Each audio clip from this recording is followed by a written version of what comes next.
57th. There's never been anything like the Beatles. John, Paul, George and Ringo were the most popular band in history. George Harrison, the youngest, was always the most uncomfortable with the Beatles' extraordinary celebrity, and after it was over, his withdrawal was the most painful. They broke up nearly 20 years ago, but their records continue to sell, more than 1 billion, that's billion, so far. They never reunited, rarely talked about what it was like, but this week, 7 years after John Lennon's death, George Harrison remembers. Are you ready? Let me say it first. You repeat it after me. John. Paul. George. Ringo.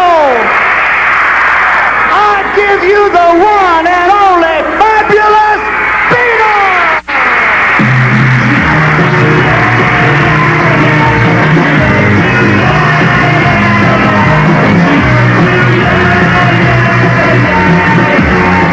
It just annoyed me that people got so into the Beatles. It's not that I don't like talking about them. I've never stopped talking about them. It's Beatles, there's Beatles, I've Beatles. In the end, it's like, oh, sod off with the Beatles, you know. I mean, screaming crowds everywhere you go, pressman at your door for years on end, the front cover of every newspaper every day of the week for years. Prying, you know, everywhere you go, trying to find out any little bit of dirt that they can write about you. You said at one stage that the Beatles were a curse as far as you were concerned. What you're saying is the same thing right now. It's a lot to deal with. And that's the thing, the Beatles sort of did haunt a lot of us for years, and still do.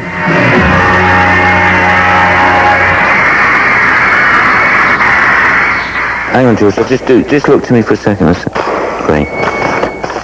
George Harrison has always struggled with his fame. Yeah, hair looks great.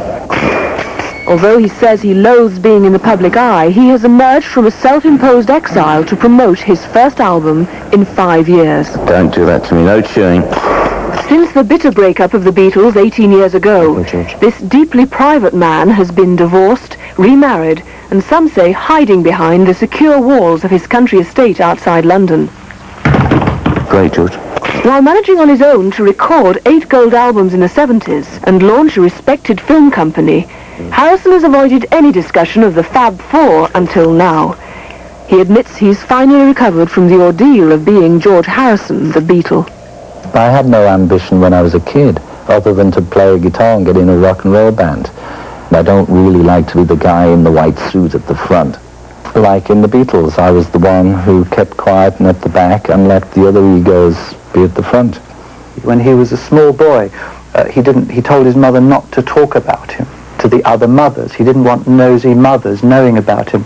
Well, of course, for someone private to become one of the Beatles, I mean, was a fairly heavy psychological disaster.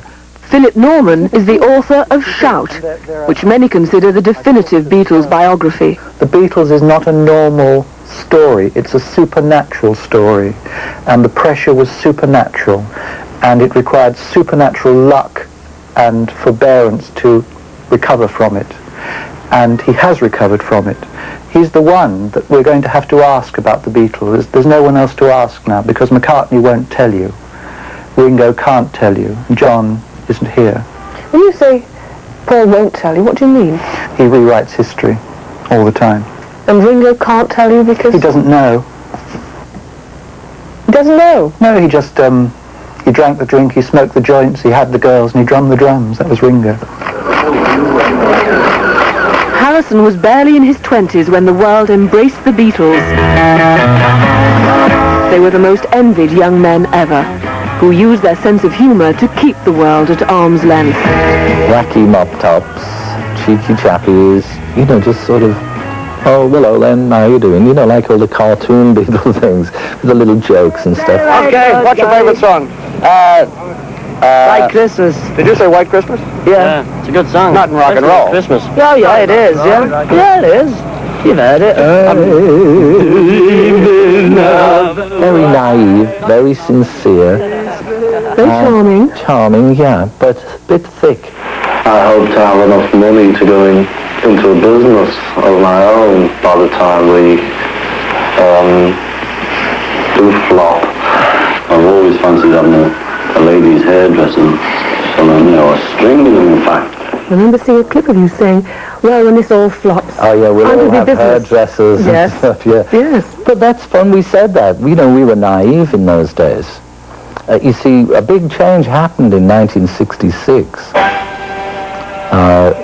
particularly to John and myself, because a dentist we were having dinner with put this LSD in our coffee.